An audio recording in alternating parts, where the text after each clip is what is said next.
வணக்கம் நேயர்களே, மீண்டும் ஒரு தொலைப்பாலம் நேரலை நிகழ்ச்சிக்கு உங்களை வரவேற்பதில் மிக்க மகிழ்ச்சி. நேயர்களே, நம்மளுடைய புதுவை தொலைப்பாலம் நிகழ்ச்சியில் பார்த்திங்கன்னா ஒவ்வொரு வாரமும் பார்த்திங்கன்னா பல வல்லுநர்களை கொண்டு மக்களுக்கு பயன் தரக்கூடிய விழிப்புணர்வு நிகழ்ச்சியில் கொடுத்துட்டு வரோம். அந்த வகையில் இன்றைக்கி நாம் பார்க்க போகிற தலைப்பு மூத்த குடிமக்களுக்கு சட்டம் தரக்கூடிய பாதுகாப்பு பற்றி தான் பார்க்க போகிறோம். அதாவது மூத்த குடிமக்கள் அப்படின்றவங்களுக்கு இந்த சட்டத்தில் என்ன மாதிரியான பாதுகாப்புகள் வழங்கப்பட்டிருக்கு, அதில் பிள்ளைகளோட அவங்களுக்கு இருக்கிற பொறுப்புகள் என்னென்ன, மூத்த குடிமக்கள் அவங்களுக்கு ஏற்படுற பிரச்சனைகளுக்கு இந்த சட்டத்தின் மூலமாக எப்படிலாம் தீர்வுகள் காணலாம், எங்கே போய் தீர்வு காணலாம் அப்படின்ற நிறைய நம்மளுடைய சந்தேகங்களுக்கு விளக்கம் கொடுக்கறதுக்காக இன்னைக்கு நம்ம கூட இணைகிறாங்க வழக்கறிஞர் மரியண்ண தயாவதி அவர்கள். வணக்கம் மேம். வணக்கம் மேம். மேம், இப்போ இந்த பெற்றோர் மற்றும் மூத்த குடிமக்களுக்கான சட்டம் எப்போ கொண்டு வரப்பட்டது, அது கொண்டு வரப்பட்டதுக்கு ஏதாவது முக்கியமான ரீசன் இருக்கா, அதுக்கு ஏதாவது நோக்கம் ஏதாவது இருக்கா, அதை பற்றி சொல்லுங்க மேம். பெற்றோர் மற்றும் மூத்த குடிமக்கள் பராமரிப்பு மற்றும் நலன் சட்டம் 2007ஆம் ஆண்டு நடைமுறைப்படுத்தப்பட்டது. இதையே ஆங்கிலத்தில் maintenance and welfare of parents and senior citizen act 2007 என்று நம்ம அதை கூறுறோம். இப்போ இந்த சட்டம் எதற்காக ஏற்றப்பட்டது? 2007 தான் இந்த மாதிரி ஒரு சட்டம் வந்தது. அதுக்கு முன்னாடி அப்போ முதியோர்களை யாரும் கவனிக்காம விட்டு இருந்தாக்கா அதுக்கு எதுவும் சட்டம் இல்லையான்றதெல்லாம் கேள்வி வரும். அது ஜென்ரல் ஹேக்ல இருந்துச்சு. ஸ்பெசிஃபிக்கா இன்றைய காலகட்டத்தில் நிறைய சட்டங்கள் ஒரு ஒரு கேட்டகரியா பார்த்தீங்கன்னாக்கா தனித்தனி சட்டமா வந்துருச்சு. அதே போலதான் இப்போ மூத்த குடிமக்களை எப்படி பராமரிக்கிறது, அவங்க ஏதாவது அவங்களுக்கு கஷ்டப்பட்டாக்கா, அவங்களை பிள்ளைகள் அவர்களை கைவிட்டாக்கா எந்த சட்டத்தின் அவங்க எடுத்துட்டு நம்ம எங்கே போய் அப்ரோச் பண்ணணும் அப்படின்னு சொல்லிட்டு தான் இந்த சட்டத்தில் கூறப்பட்டிருக்கிறது. இந்த சட்டம் ஏற்றப்பட்டதன் நோக்கம் பார்த்தீங்கன்னாக்கா, இப்போ இருக்கிற காலகட்டத்தில் பிள்ளைகள் பெற்றோர்களையும் சரி வயதானவர்களையும் சரி மதிப்பதும் கிடையாது. அவர்களுக்குரிய என்னென்ன அவங்களுக்கு தேவை, ஈவன் உணவு, உடை, பேசிக் நீட்ஸ் கூட, ரெசிடென்ஸ், அதுவே பேசிக் கம்யூனிட்டிஸே கொடுக்காம கொடுமைப்படுத்துறாங்க. அதெல்லாம் தவிர்க்கணும். அதுக்கு பிள்ளைங்கள் மூலமா எப்படி அவங்க மூத்த குடிமக்களுக்கு எப்படி பராமரிப்பு செய்ய வேண்டும் என்றுதான் இந்த சட்டத்தில் கூறப்பட்டிருக்கு. ஓகே மேம், தொடர்ந்து பேசலாம். ஒரு காலர் வந்திருக்காங்க, பார்த்துடலாம். ஹலோ, வணக்கம் தொலைப்பாலம். ஹலோ வணக்கம் சார், உங்க பேர் என்ன, எந்த ஊர்ல இருந்து பேசுறீங்கன்னு சொல்லுங்க. தஞ்சாவூர் மாவட்டம் வையம்பட்டிலிருந்து கோவிந்தராஜன் பேசுறேன். சொல்லுங்க கோவிந்தராஜன் சார், உங்க சந்தேகம் என்னவோ கேட்கலாம். இப்போ பாத்தீங்கன்னா நம்ம பெற்றோர்கள் பிள்ளைங்கள் மேல நிறைய பாசம் வச்சிருக்காங்க. அந்த அன்பு பாசத்தினாலே அந்த சொத்துக்காக பெற்றோர்கள் துன்புறுத்தினாலும் சரி, தாத்தா பாட்டிகளை துன்புறுத்தினாலும் சரி, பெருசா அவங்க யாருமே காவல் அதிகாரிகிட்ட போறதில்லை, கம்ப்ளைண்டா சொல்றதில்லை. இதை பாக்குற அக்கம் பக்கத்தினர்கள் காவல்துறையிடம் புகார் கொடுக்கும் பொழுது அவங்களுக்கு எதுவும் பிரச்சனை ஏற்படுமா, சட்ட ரீதியா இதை எப்படி அணுகிறது, கோர்ட்டு போறது அப்படிங்கறது சொல்லுவாங்க. இப்ப பாத்தீங்கன்னா இந்த சட்டத்துல அவர் கட் பண்ணிட்டாரு, நம்ம சொல்லிடலாமா? ஓகே. இப்ப பாத்தீங்கன்னாக்கா அவங்க கேட்ட கேள்வி ஒரு மூத்த, அதாவது பெற்றோர்களை பிள்ளைகள் பராமரிக்காத பட்சத்துலயும் அல்லது பெற்றோர்கள் பிள்ளைகள் மேல் இருக்கும் பாசத்துல சொத்தை எழுதி வைத்தாலும் அதனால பின் விளைவுகள் என்ன, எங்க போய் அப்ரோச் பண்றது, அவங்க போலீஸ் ஸ்டேஷன் அப்படின்னு சொன்னாங்க.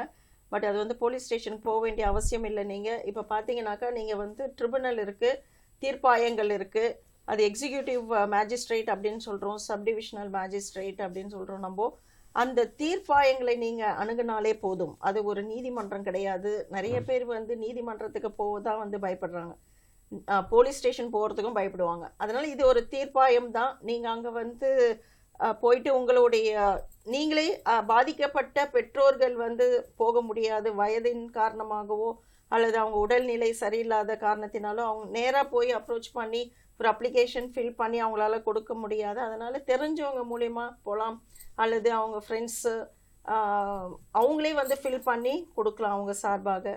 அது பார்த்தீங்கன்னாக்கா இங்கே அவங்க தாஞ்சூர்லேருந்து கேட்குறாங்க. பட் நம்ம பாண்டிச்சேரியில் பார்த்தீங்கன்னாக்கா இங்கே நம்ம கலெக்டர் ஆஃபீஸ் இருக்குது, பழைய கலெக்டர் ஆஃபீஸ் இங்கே நம்ம சாரத்தில் இயங்கி கொண்டு இருக்கிறது. நீங்கள் அங்கே போனீங்கன்னாக்கா உங்களுக்கு ஒரு ஃபார்ம் கொடுப்பாங்க. அந்த ஃபார்ம் இதே தான் ப்ரொசீஜர் பார்த்தீங்கன்னா சேம் தான். அந்த தீர்ப்பாயங்களில் போனீங்கன்னாக்கா அங்கே ஒரு ஃபார்ம் கொடுப்பாங்க. அந்த ஃபார்மில் டீட்டெயில்ஸ் கேட்டிருப்பாங்க.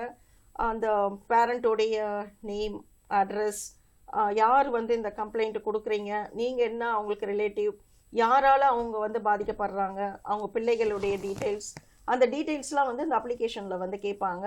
என்ன ரீசன், எதுக்காக வந்து நீங்கள் இந்த தீர்ப்பாயத்தை அணுகுறீங்க அப்படின்னு சொல்லிட்டு அதில் ஒரு 4-5 லைனில் ஷார்ட்டாக நீங்கள் எழுதி கொடுக்கலாம். இல்லை டீட்டெயிலாக நீங்களும் தனியாகவும் செப்பரேட் பேப்பரில் நீங்கள் எழுதி கொடுக்கலாம்.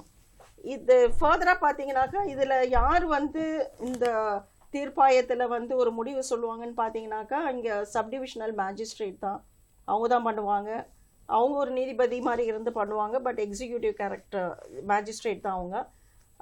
பட் நீங்கள் கோர்ட்டுக்கு ஜுடிஷியல் இதில் வராது. இது நீங்கள் சிவில் நீதிமன்றத்தை அணுக தேவையில்லை. நீங்கள் வந்து இந்த தீர்ப்பாயத்தில் அணுகுனாவே உங்களுக்கு வந்து நல்ல ஒரு தீர்ப்பு கிடைக்கும். ஓகே மேம், ரொம்ப அழகாக உங்களுக்கு தெளிவாக சொல்லிட்டீங்க மேம். இன்னொரு காலர் இருக்காங்க, பார்த்துடலாம். ஹலோ, வணக்கம் தொலைப்பாலம். ஐயா வணக்கம். ஐயா வணக்கம் சார், உங்கள் பேர் என்ன, எந்த ஊர்லேருந்து பேசுகிறீங்கன்னு சொல்லிடுங்க. நான் என் பேர் வடிவேல்மா. சொல்லுங்க வடிவேல் சார். எந்த ஊர்லேருந்து பேசுகிறீங்க வடிவேல் சார்? வடிவேல் பூலாங்கால், விருதுநகர் மாவட்டம் பூலாங்கால்ங்கிற ஊர்ல அருக்கோட்டை தாலுகா, திருச்சுழி ஊராட்சி ஒன்றியம். சரிங்க சரிங்க. பூலாங்கால்ங்கிற கிராமத்துல இருந்து பேசுறேன். உங்க சந்தேகம் என்னவோ நீங்க கேட்கலாம், மேடம் பக்கத்துல இருக்காங்க, நீங்க நேரடியா மேடம்கிட்ட பேசலாம். சரிங்கம்மா, சரிங்க. கேளுங்க ஐயா. கேட்கவா? ஐயா வணக்கம்மா. சொல்லுங்கம்மா, சொல்லுங்க ஐயா. எனக்கு வயசு 84 முடிஞ்சு இந்த பிப்ரவரி 29 85 பிறக்க போகுது. ஓ கிரேட். எங்க வீட்டுக்காரமா கொரோனாவில் இறந்துட்டாங்க, 3 வருஷம் ஆச்சு. நான் ஒத்தையில இந்த பூலாங்கால் ஊர்ல வீடு இருக்கு, அந்த வீட்டுல பையங்க கட்டி கொடுத்துருக்காங்க. நான் இங்க இருக்கிறேன், ஒத்தையில தான் இருக்கேன். போக்குவரத்துக்கு எங்கேயும் கஷ்டப்பட்டுக்கிட்டு இருக்கேன். ஒரு ரேஷன் கடையில் போய் பொருள் வாங்க கூட முடியாம இப்படி இருக்கேன். நேரத்தெல்லாம் இந்த இது வாங்குறதுக்கு ரொம்ப கஷ்டப்பட்டு வாங்கினேன். இப்படி ஏதாச்சும் ஒரு உதவி, சட்டபூர்வமான உதவி இருந்தா கொஞ்சம் செய்யுங்களே. அதாவது உங்களுக்கு வெளியில போயிட்டு வர்றதுக்கு தேவையான உதவிகள் செய்ய சொல்றாங்கன்னு நினைக்கிறேன். ஆமா, இந்த அரசுடைய திட்டங்கள் எனக்கு கிடைக்கிற மாதிரி, அதாவது இந்த ரேஷன் கடை பொருள் இருக்கு பாருங்க. ஆமாங்க. கொடுக்கல, எங்க வீட்டுல வந்து அவங்க கொடுத்தாலும் போதும், அட்டை எல்லாம் இருக்கு. அப்படி ஒரு உதவி செய்யுங்கம்மா. இல்ல அவங்க செய்யறதுக்கு ரெடியா இருக்காங்க, பட் வந்து யாராவது போய் சொல்லணும் இல்லைங்களா, நீங்க இந்த இடத்துல இருக்கீங்க, உங்களுக்கு இந்த தேவைகள் இருக்கு. நீங்க சொல்லிட்டா எனக்கு தெரியும். நீங்க உள்ள கடாரங்கள்லாம் நமக்கு தெரிஞ்சு இருக்கு. நான் போய்தான் வாங்கிட்டு இருக்கேன். நீங்க நாளைக்கு போய் இப்படி கேட்கறது என்னுடைய பேரை சொல்லிட்டு அவங்க செஞ்சுருவாங்க, அவ்வளவுதான். ஐயா, நம்ம சட்டம் தொடர்பான நிகழ்ச்சி பார்த்துட்டு இருக்கோம். இன்னைக்கு சட்ட ஆலோசனை, முதலியவர்களுக்கான சட்ட ஆலோசனை பத்தி பேசிட்டு இருக்கோம். உங்களுக்கு சட்டம் தொடர்பா ஏதாவது சந்தேகங்கள் இருந்தா நீங்க கேட்கலாங்க ஐயா. ஓகே, அவங்களுக்கு லைன் கட் ஆயிடுச்சு. அவருக்கு ஏதாவது நீங்க ஆலோசனை? அவரு ஆக்சுவலா ஜென்ரலா கேக்குறாங்க. அவங்க தனியா இருக்காங்க, எதையும் என்னால போய் ரேஷன் கடை கூட போக முடியல, எதுவும் வாங்க முடியல அப்படின்னு சொல்லிட்டு. ஏன்னா அவங்க அந்த மாதிரி தனியா இருக்காங்க, கஷ்டப்படுறாங்கன்றதே வந்து அந்த ரேஷன் கடைக்காருக்கோ அல்லது கவர்மெண்ட்டுக்கோ தெரிஞ்சாதான் அவங்க வந்து ஹெல்ப் பண்ண முடியும். அந்த ஏரியால இருக்கிறவங்க யார்கிட்டயாவது இவங்க சொல்லி ஹெல்ப் கேட்டாதான் வந்து அதை ரீச் பண்ண முடியும். நிச்சயமா அங்க உதவியாளர்கள்லாம் இருப்பாங்க, கிராம உதவியாளர்கள்லாம், அவங்களே அவங்களுக்கு ஹெல்ப் பண்ணலாம் அப்படின்னு நினைக்கிறேன். நேரடியாக வைக்க கூட கொடுக்கலாம். ஓகே மேம், இப்போ நம்ம பெற்றோர்கள் மற்றும் மூத்த குடிமக்கள் அப்படின்னு இந்த சட்டத்தில் சொல்கிறாங்க. அப்போது இந்த மூத்த குடிமக்கள் இந்த சட்டத்தில் எந்த வயசுலேருந்து மூத்த குடிமக்களுக்கான சட்டம், இந்த பயன்கள்லாம் எந்த வயசுலேருந்து பெற முடியும்? மூத்த குடிமக்கள் அப்படின்னாலே எபோ 60 தான். 60 வயதுக்கு மேற்பட்டு உள்ளவர்கள் தான் மூத்த குடிமக்கள் என்று சொல்கிறோம். பட் இந்த சட்டத்தில் பார்த்தீங்கன்னா பெற்றோருங்க வரும். பெற்றோருக்கு வயது 60 ஆயிருக்கணுன்றது அவசியம் கிடையாது. பெற்றோருக்கு பிலோ 60 இருந்தாலுமே அவங்க இந்த சட்டத்தில் அவங்களுடைய உரிமையை கோரலாம். எந்த மாதிரி சூழ்நிலையில இப்படி உரிமை கோர வேண்டிய அவசியம் இல்ல? இப்போ பெற்றோர்கள் பாத்தீங்கன்னாக்கா அவங்களுக்கு ஜஸ்ட் ஒரு 50 இயர்ஸ் இருக்குன்னு வச்சுங்களேன். அப்போ அவங்க பசங்க யாருமே கவனிக்காம அவங்கள தனியா விட்டுட்டு, அவங்களுக்கு உணவு கூட இல்லாம, இருக்க இடம் இல்லாம, உணவு இல்லாம, உடுத்த உடை இல்லாம அவங்க கஷ்டப்பட்டுட்டு இருப்பாங்க. சோ அந்த மாதிரி ஒரு சூழ்நிலையில அவங்க இந்த தீர்ப்பாயத்தை போய் அணுகுனாங்கன்னா, அவங்களுடைய தேவை என்ன அப்படின்னு சொல்லிட்டு அவங்க எழுதி கொடுத்தாங்கனாக்கா, அந்த பிள்ளைகளுக்கு நோட்டீஸ் அனுப்பி அந்த தீர்ப்பாயம் கூட்டு விசாரித்து, நீங்க பாத்தீங்கன்னா மேக்சிமம் மந்த்லி 10,000 உங்களுக்கு பராமரிப்பு செலவுக்காக கொடுக்கப்படுது சட்டத்தில். Thank you ma'am. இன்னொரு காலர் இருக்காங்க, பார்த்துடலாம். ஹலோ, வணக்கம் தொலைப்பாலம். ஹலோ. ஹலோ, வணக்கம்மா, உங்க பேர் என்ன, எந்த ஊர்ல இருந்து பேசுறீங்கன்னு சொல்லுங்க. நாங்க கோயம்புத்தூர்ல இருந்து பேசுறோம் மேடம். என் பேர் சரோஜா. சரோஜம்மா உங்க சந்தேகம் என்னவோ கேட்கலாம். சரோஜம்மா உங்க டிவி வால்யூமை வந்து மியூட்ல போட்டுருங்க. மியூட்ல போடுப்பா. ஓகே ஓகே போன்ல மட்டும் பேசுங்க, உங்க சந்தேகத்தை கேட்கலாம். மேடம் பக்கத்துல இருக்காங்க. மேடம் நாங்க வந்து சிஸ்டர் ஒருத்தர் வந்து எங்க சிஸ்டர் ஒருத்தருக்கு வந்து ரொம்ப முடியாம இருக்கிறாங்க மேடம். சொல்லுங்க. அவங்களுக்கு ஒரே சன் தான். அவரு ஆக்சிடென்ட்ல இறந்துட்டாரு. ஓகே. எங்க அப்பாவுக்கு பஸ் ஓனரா இருக்கிறாரு. ஓகே. அவர் இறந்துட்டாரு, உயில் எழுதி வைக்காம இறந்துட்டாரு. ஓகே.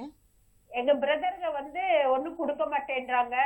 இப்ப அவ வந்து எந்த ஆதரவும் இல்லாம புருஷனும் பொண்டாட்டியும் வயசாயிடுச்சு. அவருக்கு 75 வயசு ஆயிடுச்சு எங்க அக்கா வீட்டுக்காரருக்கு. நாங்களும் ரொம்ப புவர் ஃபேமிலியில தான் இருக்கிறோம். என்னாலயே எந்த ஹெல்ப்பும் பண்ண முடியல. ஓகே. அக்கா வந்து கேஸ் போட்டிருக்காங்க. எங்க? அது வந்து ஒவ்வொரு நீதிமன்றத்திலயும் தள்ளி தள்ளி தான் போகுது. இல்ல, எந்த நீதிமன்றத்துல வழக்கு தாக்கல் செஞ்சிருக்கீங்க? சென்னை உயர் நீதிமன்றத்துல வரையில போயிட்டு வந்துட்டாங்க சார். சரி, என்ன ஆச்சு? அவங்க வந்து ஒரு பிரதர் 2 பிரதர் வந்து ஒருத்தர் வந்து இது போட்டா இன்னொருத்தர் வந்து அவர் பக்கம் சாதகம் ஆயிடுச்சுன்னா இன்னொருத்தர் வந்து மேல் முறையீட்டுக்கு போயிடுறாரு மேடம். சரி, இப்போ நீங்க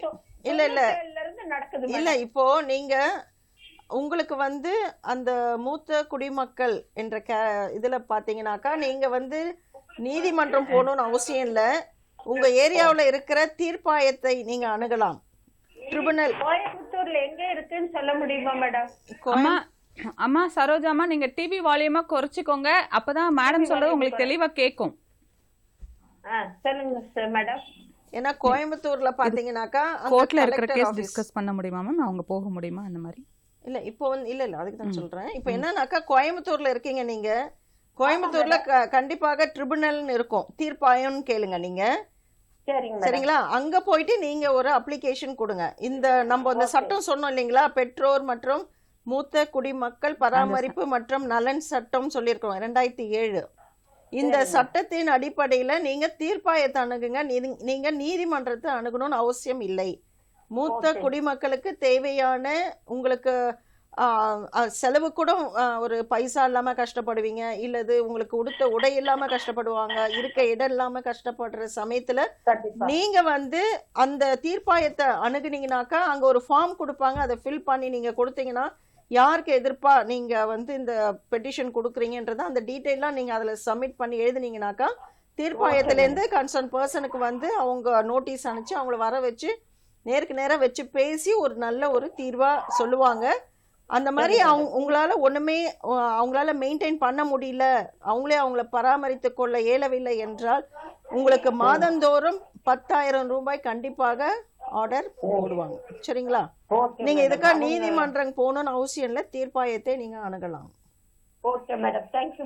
நன்றிமா. தேங்க்யூ.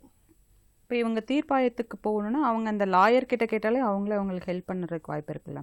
அந்த ஏரியால எங்க இருக்கு, நம்ம பாண்டிச்சேரியில நம்ம சொல்லிடுறோம், பட் அந்தந்த ஏரியால கண்டிப்பா வந்து தீர்ப்பாயங்கள் இருக்கும். அதாவது கலெக்டர் ரேஞ்ச் தான், டிப்டி கலெக்டர் ரேஞ்சில தான் இருப்பாங்க. மேபி கலெக்டர் ஆஃபீஸ்ல கேட்டாலும் கண்டிப்பா சொல்லுவாங்க. Okay ma'am. இப்போ வந்து இந்த மூத்த குடிமக்கள் வந்து யார்கிட்ட எல்லாம் வந்து எனக்கு பராமரிப்பு வேணும்னு கோர்ற உரிமை இருக்கு மேம்? இப்போ வந்து மூத்த குடிமக்கள்னு பாத்தீங்கன்னாக்கா அவங்க பிள்ளைகள், அது ஆணா இருந்தாலும் சரி பெண்ணா இருந்தாலும் சரி. பெண் என்றதால் நான் கல்யாணம் எனக்கு வந்து வேற ஒரு இடத்துல கல்யாணம் பண்ணி கொடுத்துட்டாங்க, அதனால நான் வந்து எங்களுடைய பேரண்ட்ஸை நான் வந்து கவனிக்க மாட்டேன் அப்படின்னு அவங்களால சொல்லக்கூடாது, சொல்லவும் முடியாது. சட்டத்துல பாத்தீங்கன்னா எப்படி வந்து சம உரிமை கோருறோமோ அதே மாதிரி சமமா அவங்களுக்கும் நம்ம வந்து நம்ம பேரண்ட்ஸை வந்து மெயின்டைன் பண்ணணும்னு சொல்லிட்டு இந்த சட்டத்துல கூறப்பட்டிருக்கிறது.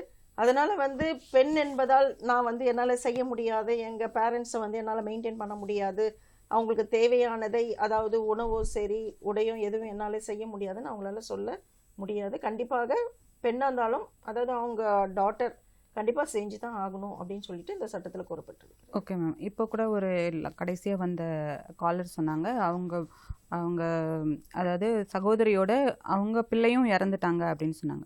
அப்படி பிள்ளைகள் யாரும் இல்லாத பட்சத்தில், அவங்கள பார்த்துக்கிறதுக்கு யாரும் இல்லாத பட்சத்தில் அடுத்து யார்கிட்ட வந்து அவங்க உரிமை கோரலாம்? அதான் சப்போஸ் பிள்ளைகளுக்கு அடுத்தது ரிலேட்டிவ்ஸ் யாராவது இருக்கலாம், ஃப்ரெண்ட்ஸ் இருக்கலாம். அப்படி இல்லைனாக்கா கவர்மெண்ட்டை தான் அப்ரோச் பண்ணணும். அவங்க ஸ்ட்ரெயிட்டாக அந்த தீர்ப்பாயத்துக்கே வந்து சொன்னாங்கன்னா கவர்மெண்ட்டே அவங்களுக்கு என்னென்ன தேவையோ அது வந்து அவங்களே வந்து செஞ்சு கொடுப்பாங்க. அது ப்ரொவிஷன் இருக்குது அந்த சட்டத்தில். ஓகே.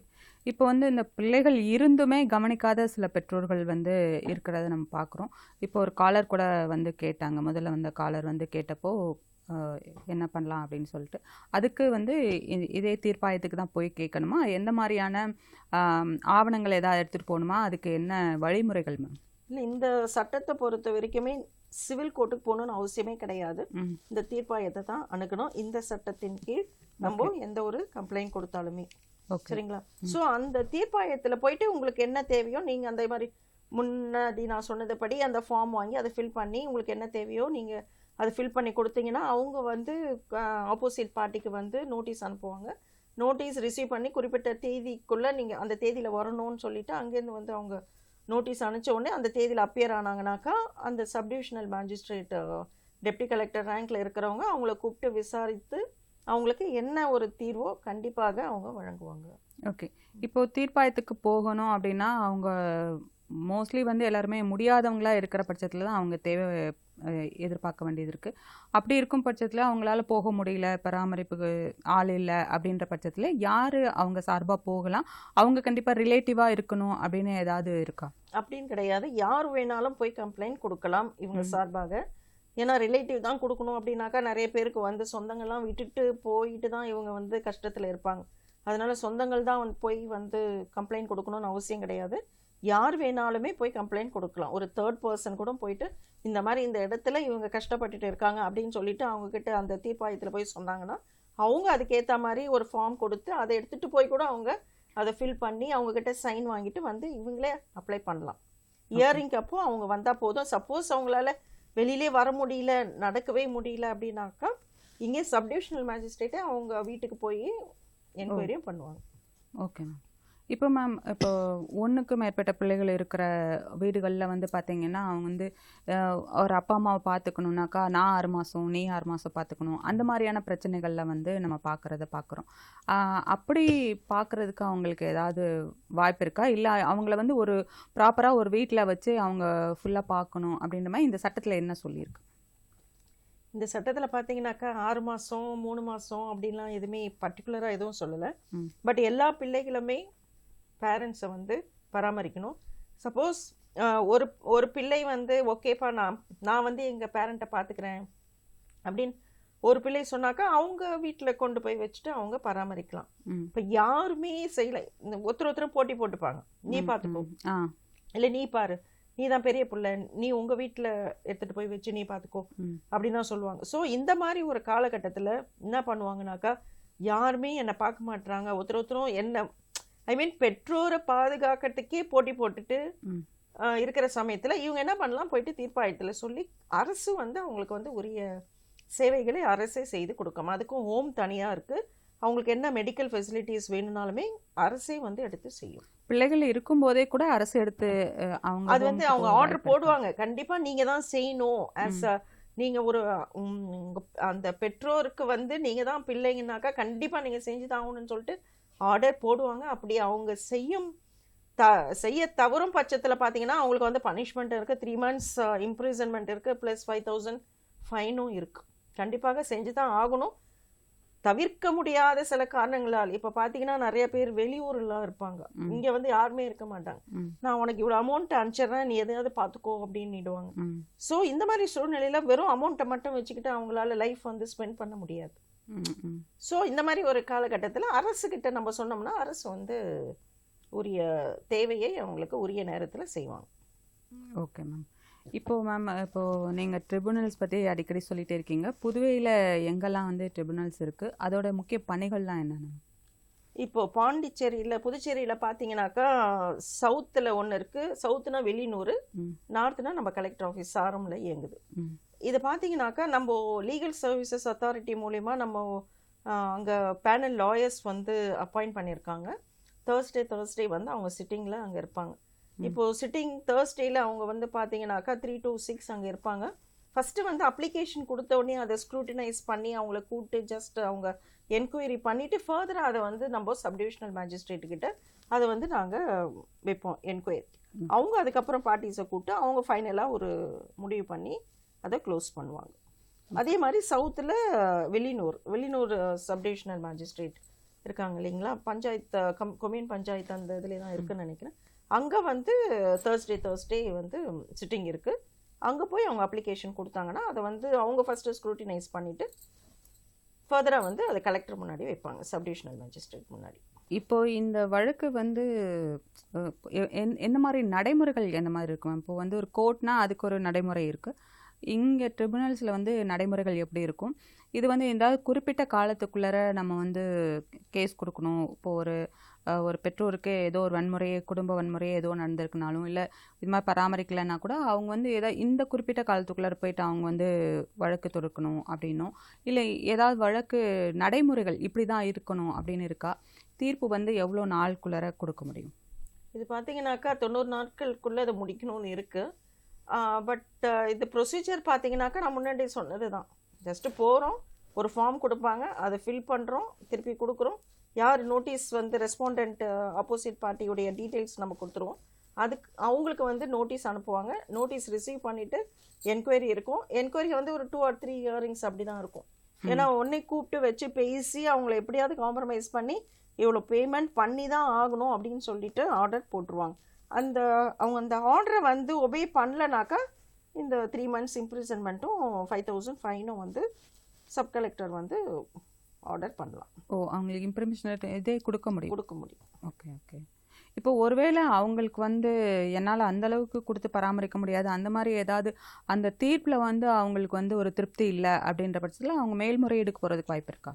இங்கே பார்த்தீங்கன்னாக்கா நம்ம சப்டிவிஷனல் மேஜிஸ்ட்ரேட் கிட்ட போகிறோம், டெப்டி கலெக்டர்னு சொல்கிறோம். அடுத்தது அப்பீல் பார்த்தீங்கன்னா கலெக்டர். இப்போ நம்ம பாண்டிச்சேரியில் கலெக்டர் வந்து ஹோட்டல் அக்காட் பக்கத்தில் இருக்கு இல்லைங்களா, அங்கே கலெக்டர்கிட்ட வந்து அந்த அப்பீல் போகும். ஓகே. ஸோ அவங்க அங்கே போயிட்டு அவங்க அப்பீல் பண்ணலாம்.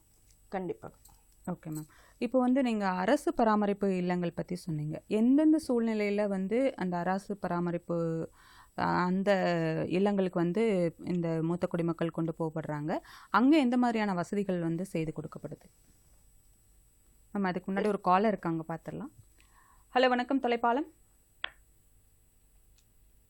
ஹலோ. வணக்கம்மா, உங்க பேர் என்ன, எந்த ஊர்ல இருந்து பேசுறீங்கன்னு சொல்லுங்க. நான் கோயம்புத்தூர்ல இருந்து பேசுறேங்க. என் பேர் தனலட்சுமி. சொல்லுங்க தனலட்சுமி அம்மா, உங்க சந்தேகம் என்னவோ கேட்கலாம், மேடம் இருக்காங்க. நானு என் ஹஸ்பண்டுக்கு 76 ஆச்சுங்க. சரிங்க. எனக்கு 64 ஆச்சு. ஓகே. பொண்ணு கல்யாணம் ஆகி போயாச்சு. பையன் கார் ஆக்சிடென்ட்ல இறந்து 10 வருஷம் ஆயிடுச்சு. இத கூட யாரும் இல்ல, நாங்க 2 பேர் மட்டும்தான் இருக்கோம். எங்களுக்கு வருமானத்துக்கு எந்த வருமானமும் இல்ல. பொண்ணு மாசம் ஒரு 10 ரூபாய் கொடுக்குற, அதை வீட்டு வாடகை கொடுத்து வீட்டையும் அப்படியே 2 பேரும் இது பண்ணிட்டு இருக்கோம். சொல்லுங்கம்மா, உங்க சந்தேகம் என்ன? இப்போ அதான் இது எங்கனால ஏதாவது எங்களுக்கு ஏதாவது ஹெல்ப் பண்ண முடியுமான்னு கேக்குறேன் நான் உங்களை. ஏன்னா நான் பெட்டோட ஆயிட்டேன், 3 வருஷமா நடக்க முடியல, பெட்டோட இருக்கேன். மெடிக்கல் இதுக்கும் வழி இல்ல. எங்க ஃபாதர் சைட்ல ப்ராப்பர்ட்டி வரணும், ஆனா அவங்க பிரதர்ஸ் வந்து கொடுக்காம, நானும் படுத்தனால அதை என்ன அவாய்ட் பண்ணிட்டு கொடுக்காமலே அவாய்ட் பண்ணிட்டு இருக்காங்க. ஓகே. இப்படி நிறைய ப்ராப்ளம் ஓடிட்டு இருக்குங்க மேடம். மேடம் கேட்கலாம் என்ன சொல்றாங்க. இல்லை, இந்த ப்ராப்பர்ட்டியை பொறுத்த வரைக்கும் வந்து சிவில் கோர்ட்டுக்கு தான் போகணும். அது சிவில் கோர்ட்ல கேஸ் நடந்துட்டு இருக்குங்க மேடம். பெரியவருக்கும் சின்னவருக்கும் நடந்துட்டு இருக்கு. ஓகே. உங்களை அதுல பார்ட்டியா சேர்க்கலையா? என்னங்க? அந்த வழக்குல உங்களை பார்ட்டியா சேர்க்கலையா? சேர்த்தி இருக்குங்க. நான் கொடுத்துருக்கேன் சின்னவருக்கு, என்னோட இதா பவனா போட்டு கொடுத்துருக்கேன். ஓகே. ஆனாலுமே இன்னுமே கேஸ் வந்து 26 வருஷமா நடந்துட்டு இருக்கு. இன்னும் கேஸ் முடியல கோர்ட்ல. இன்னைக்கே நாளைக்குன்றாங்க. இப்ப ஜனவரி 24ஆம் தேதிக்கு போட்டிருக்காங்க. இப்படியே ஹைகோர்ட்ல ஓடிட்டு இருக்குங்க. அது பிரச்சனை இப்போதைக்கு முடியற மாதிரி தெரியல. நாங்களும் 2 பேருமே ஒண்ணும் முடியாத ஒரு சூழ்நிலையில பல கடிச்சிட்டு அப்படியே லைஃப் ஓட்டிட்டு இருக்கோம் 2 பேரும். இல்ல, இதுல யாரு பிரச்சனை பண்றா? பிரச்சனை பண்றது என்னோட 2வது பிரதர் பண்றாங்களா? அவர் எதுவும் காம்ப்ரமைஸ்க்கு வரலையா?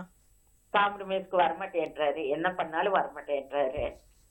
அவரு 4வது பிரதர், 4 பிரதருங்க. அதுல 2 பிரதர் இறந்தாச்சு. இந்த 2 பேர் தான் இருக்காங்க.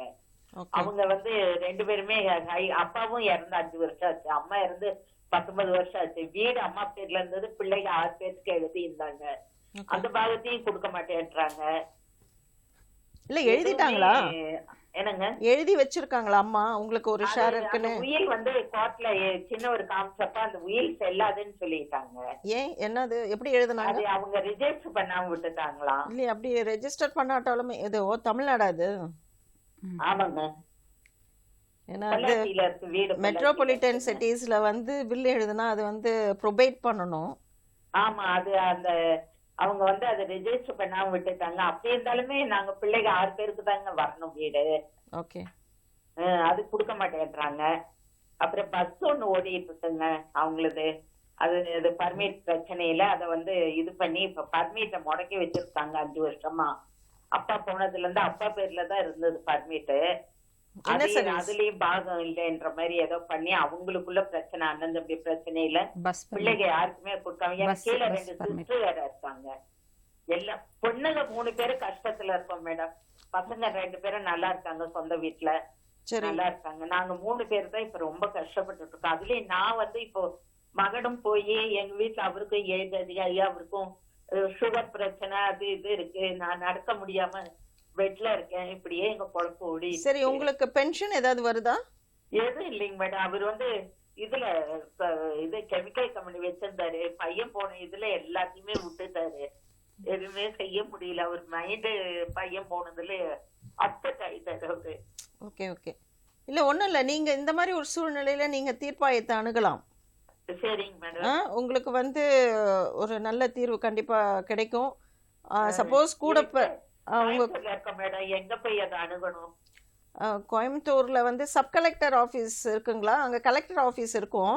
கலெக்டர் ஆபீஸ் இருக்குங்க. அங்க போய் கேட்டீங்கன்னாவே சொல்லுவாங்க இந்த மாதிரி தீர்ப்பாயம் எங்க இருக்கு. இந்த முதியோர்களுக்கெல்லாம் வந்து ஒரு சட்டம் இருக்கே, இந்த மாதிரி பெற்றோர் மற்றும் மூத்த குடிமக்கள் பராமரிப்பு மற்றும் நலன் சட்டம் சொல்லிட்டு ஒரு சட்டம் இருக்கு. அந்த சட்டத்தின்படி தீர்ப்பாயத்துல தான் தீர்ப்பு தரதா சொல்றாங்க.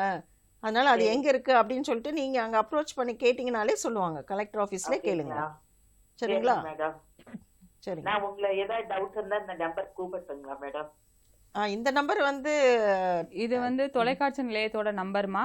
நீங்க ஒரு மேம் இலவச சட்ட உதவி மையம் இவங்களுக்கு உதவி செய்ய முடியுமா? முடியும். அங்க இது இருக்குங்களா இலவச சட்ட உதவி மையம்? இருக்குன்னு சொன்னாங்க. நீங்க அங்க அணுகுனீங்கன்னா? ஏன்னா நான் வெளியே போறது இல்லைங்க மேடம். கோயம்புத்தூர் வந்து 1 வருஷம் தான் ஆச்சு. ஓகே.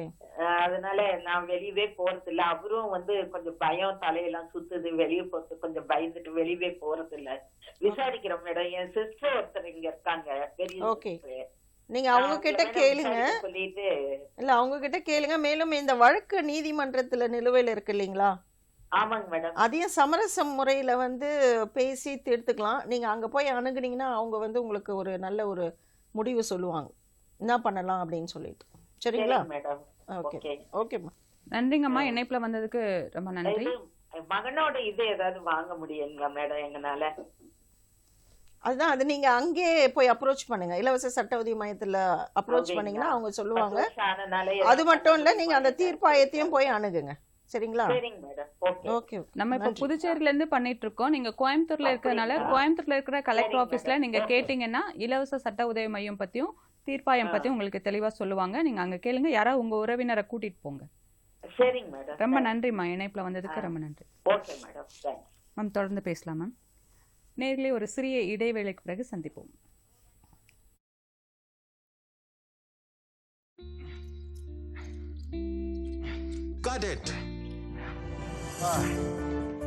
யோசிங்க, உங்க அசல் வாழ்க்கையில இந்த நிலைமை வந்தா எவ்வளவு கஷ்டமா இருக்கும். ஆனா நல்ல வேளையா பேங்கிங் அப்படி இல்லை. உங்களுக்கு 70 வயசுக்கு அதிகமாவோ அல்லது மாற்றுத்திறனாளியாவோ இருந்தா உங்க வங்கி சில முக்கிய சேவைகளை உங்க வீட்டிலே தருவாங்க.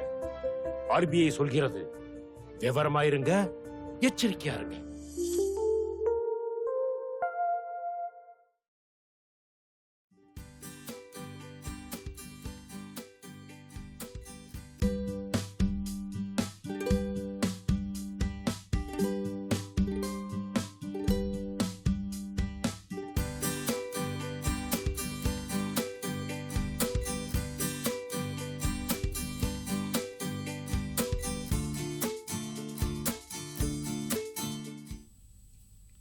நேர்களே, இன்றைய நம்மளுடைய தொலைப்பாலம் நேரலை நிகழ்ச்சியில் மூத்த குடிமக்களுக்கு சட்டம் தரக்கூடிய பாதுகாப்புகள் பற்றி பேசிகிட்டு இருக்கோம்.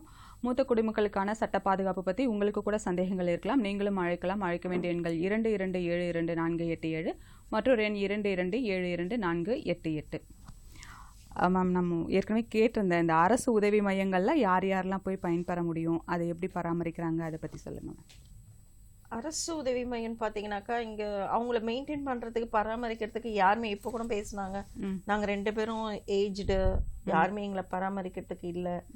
அந்த மாதிரி ஒரு சூழ்நிலையில் அவங்க போய் அங்கே கேட்கலாம்.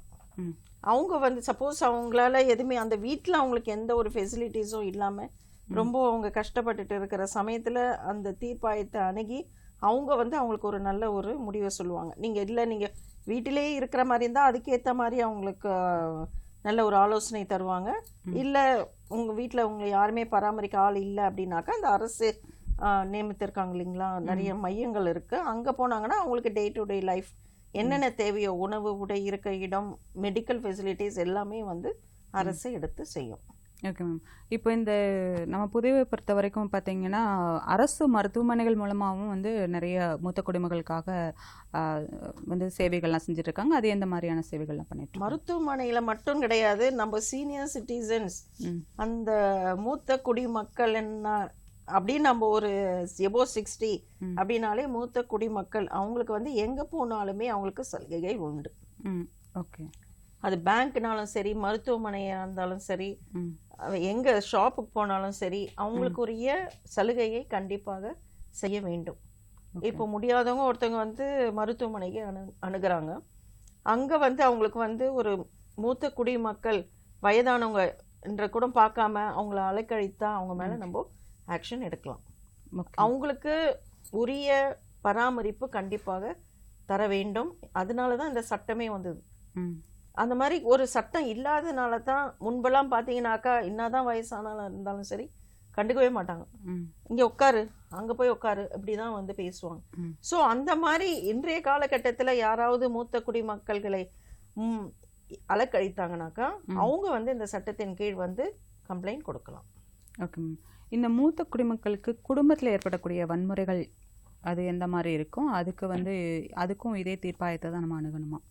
இப்போ ஒரு காலர் வந்திருந்தாங்க. அவங்க சொல்லும்போது அதாவது அன்பின் காரணமாக அவங்க வந்து வெளியில் சொல்ல மாட்டாங்க, என் புள்ள தானே, என் பேர பிள்ளை தானே அடிக்கிறான், அந்த மாதிரி நினச்சிக்கிறாங்க. பட் பக்கத்துலேருந்து பார்க்குறவங்களுக்கு கஷ்டமாக இருக்கனால அவர் வந்து நாங்கள் சொல்லலாமா அப்படின்னு கேட்குறாங்க. அப்படி சொல்லும் பட்சத்தில் அவங்க வந்து புகார் கொடுக்கறதுக்கு முன்னாடி அந்த மூத்த குடிமக்களுடைய அனுமதி பெற்றுட்டு அப்புறமா போய் கொடுக்கணுமா, இல்லை இவங்க கஷ்டப்படுறாங்கன்ற பட்சத்தில் ஒரு இன்னொரு 3ஆம் நபர் வந்து புகார் கொடுக்க முடியுமா? புகார் யார் வேணாலும் கொடுக்கலாம் அந்த சட்டத்தில். ஆனால் பட் நீங்கள் வந்து அவங்ககிட்ட கேட்கணும் ஒரு வார்த்தை, இந்த மாதிரி நீங்கள் கஷ்டப்படுறீங்க, நாங்கள் வந்து போய் இந்த இடத்துல கொடுக்க போகிறோம், இது ஒரு புகார் தான், உங்களுக்காக உங்கள் நலன் கருதி தான் நாங்கள் வந்து இதை செய்கிறோம் அப்படின்னு சொல்லிட்டு அவங்கக்கிட்ட சொல்லிட்டு செய்கிறது நல்லது. ஏன்னா அவங்க சப்போஸ் இவர் போய் கம்ப்ளைண்ட் கொடுத்துட்டு எப்படியும் கம்ப்ளைண்ட் கொடுத்தாலும் அவங்க சிக்னேச்சர் வேணும். அவங்க கையெழுத்து இல்லாமல் அவர் போய் பெட்டிஷன் கொடுக்க முடியாது. அந்த ஃபார்மை வாங்கி ஃபில் பண்ணலாம், பட் அதை ஃபில் பண்ணி அவருக்கு என்ன தேவையோ அவர்கிட்ட கேட்டுட்டு தான் அவர் போய் கொடுக்க முடியும் கம்ப்ளைண்ட். இவராக தன்னிச்சையா அவங்களுக்கு இது தேவை அது தேவைன்னு சொல்லிட்டு போய் கொடுக்க முடியாது. அவங்க கன்சென்ட் கண்டிப்பாக வேணும். Okay ma'am. இப்போ வந்து மூத்த குடிமக்கள் அப்படின்னும்போது அவங்க எப்போ கஷ்டப்படுறாங்கன்னா அவங்க சொத்துக்கள்லாம் பிரித்து கொடுத்ததுக்கப்புறம் தான் நிறைய பேர் வந்து பிள்ளைகள் வந்து அந்த பராமரிக்கிற இல்லாத சூழ்நிலை வந்து ஏற்படுது. அந்த மாதிரி சொத்துக்களை பிரித்து கொடுத்ததுக்கப்புறம் இந்த மாதிரி பிரச்சனை வரும்போது அவங்க வந்து இந்த தீர்ப்பாயத்தின் மூலமாக என்ன மாதிரியான பலன்களை வந்து பெற முடியும்? இப்போ உதாரணத்துக்கு பார்த்தீங்கன்னாக்கா அவங்களுக்கு இருக்கிறது ஒரே வீடு, அந்த வீட்டில் தான் இருக்காங்க, பேரண்ட்ஸும் இருக்காங்க, பசங்களும், ஒரு பையன் இருக்கிறான், அவங்க மருமக இருக்காங்க, அவங்க பசங்க இருக்காங்க. அந்த மாதிரி ஒரு சூழ்நிலையில் அவங்க சன் வந்து கேட்குறப்பல இந்த மாதிரி எனக்கு வந்து லோன் தேவைப்படுது, அதனால் வந்து இந்த வீட்டை எனக்கு அடமானமாக வச்சு எனக்கு வந்து ஏதோ ஒரு பிஸ்னஸ் தொடங்கணும், அதனால் எனக்கு இந்த வீட்டினுடைய பத்திரத்தை வந்து பேங்க்கில் வச்சு எனக்கு வந்து லோன் வாங்கணும் அப்படின்னு சொல்லிட்டு என்ன பண்ணிடுறாங்கனாக்கா அவங்கள பேங்க்ல கூட்டு போகாம ரெஜிஸ்டர் ஆஃபீஸ் கூட்டு போயிட்டு இந்த டாக்குமெண்ட்டை வந்து பிளட்ஜ் பண்றேன்னு சொல்லிட்டு பிளட்ஜ் பண்ணாம இவங்க பேர்லயே செட்டில்மெண்ட்னு எழுதி வாங்கிடுறாங்க. இது அவங்களுக்கே தெரியாது. சில பேரண்ட்ஸ் வந்து ஏஜ்னு காரணமா அவங்க படிக்க தெரியாத ஒரு சூழ்நிலையை பயன்படுத்தி கொண்டு அவங்கள ஏமாத்திட்டு, இல்லைம்மா நான் வந்து இது பேங்க்ல அடமானம் வைக்கிறதுக்கு தான், அடமான பத்திரம் தான் அப்படின்னு சொல்லிட்டு அவங்கள ஏமாத்தி செட்டில்மெண்ட்டாக எழுதி வாங்கிட்டாங்க. ஓகே. அப்போ செட்டில்மெண்ட்டாக எழுதி வாங்கின உடனே ஃபுல் ரைட் அவருக்கு போயிடுது. ஃபுல் ரைட் ஏன்னா அதில் பார்த்தீங்கன்னா எந்த கண்டிஷனும் அவங்க எழுதலை. அந்த லைஃப் இன்ட்ரெஸ்ட்டை ரீடைன் பண்ணல. நாங்கள் உயிரோடு இருக்கிற வரைக்கும் இந்த வீட்டில் தான் நாங்கள் இருப்போம், அதுக்கு எங்கள் வாழ்நாளுக்கு அப்புறம் தான் வந்து உனக்கு அப்சல்யூட் ரைட் கிடைக்கும்ன்றதை அவங்க மென்ஷன் பண்ணாமல் விட்டுட்டாங்க. ஏன்னா அவங்களுக்கு என்ன எழுதிருக்குதுன்னே அதில் தெரியல. இவங்க கன்சென்ட் இல்லாமல் இவரை ஏமாற்றி, அவங்க பேரண்ட்ஸை ஏமாற்றி இவரை வாங்கிட்டார். வாங்கிட்டு கொஞ்ச நாளுக்கெல்லாம் வீட்டை விட்டு அவங்கள வெளியே போகணும்னு சொல்கிறாரு. இந்த வீடை வந்து நீங்கள் எங்களுக்கு எழுதி கொடுத்துட்டீங்க, எனக்கு மருமகள் பிள்ளைங்களுக்கு தான் இதில் உரிமை இருக்குது, உங்களுக்கு எந்த வித உரிமையும் கிடையாது, அதனால வீட்டை விட்டு வெளியே போங்க. பிரச்சனை பண்ணி வீட்டை விட்டு வெளியே அனுப்பிச்சிடுறாங்க. அவங்க என்ன செய்யறதுன்னு தெரியாம, அந்த அளவுக்கு ஒரு படிப்பறிவு இல்லாதவங்க, ஏஜ் காரணமாகவும் அவங்களால எங்க போய் அப்ரோச் பண்றது, யாரை கேட்கறதுன்னு தெரியல. இந்த மாதிரி ஒரு சூழ்நிலையில அவங்க என்ன பண்றாங்கனாக்கா, யாரோ ஒரு வழிபோக்கர்கிட்ட இந்த மாதிரி சொல்றாங்க. அப்போ அவங்க வந்து இந்த மாதிரி இருக்கு தீர்ப்பாயம்னு சொல்லிட்டு ஒன்று இருக்கு, நீங்க நீதிமன்றம் போக தேவையில்ல, உங்க இந்த மாதிரி எபோவ் 60னா நீங்க இந்த தீர்ப்பாயத்தை அணுகுனீங்கன்னா உங்களுக்கு வந்து உரிய பலன் வந்து அந்த செட்டில்மெண்ட் எழுதி கொடுத்தது, உங்களை ஏமாற்றி எழுதி வாங்கினாரு உங்கள் சன்ன்றதை நீங்கள் அங்கே சொன்னீங்கன்னா அந்த செட்டில்மெண்ட் பத்திரத்திலே கேன்சல் பண்ணலாம். ஓகே. அந்த மாதிரி நீங்கள் உங்களுடைய அனுபவத்தில் ஏதாவது கேன்சல் பண்ணி நீங்கள் பண்ணியிருக்கீங்களா? இங்கே நாங்கள் இருக்கும் போது நான் வந்து இந்த நாட்டில் தான் இருந்தேன், சீனியர் சிட்டிசன் ஆக்டில் சிட்டிங்கில் இருந்திருக்கேன். அப்படி இருக்கிற பட்சத்தில் இந்த மாதிரி வழக்குகள் வந்தது. அதில் பார்த்தீங்கன்னா ஒரு வழக்கு இந்த மாதிரி தான், அவங்க ஏமாற்றி வாங்கிட்டாங்க. பட் அதில் என்னன்னாக்கா அந்த கண்டிஷன் இல்லாமல் இருந்துச்சு, லைஃப் இன்ட்ரெஸ்ட் ரீடைன் பண்ணுறது. ஓகே. அதனால அவங்க என்ன சொல்லிட்டாங்க, அந்த மாதிரி ஒரு கண்டிஷன் இல்லாமல் கேன்சல் பண்ண முடியாதுன்னுட்டாங்க. பட் இன்னொரு கேஸில் பார்த்தீங்கன்னா அந்த கண்டிஷன் இருந்தது, அதனால் என்ன பண்ணிட்டாங்க, அதை கேன்சல் பண்ணி கொடுத்துட்டாங்க. பட் இப்போது வந்து காலகட்டத்தில் சுப்ரீம் கோர்ட் வந்து ரீசெண்டாக ஒரு டெசிஷன் கொடுத்தது.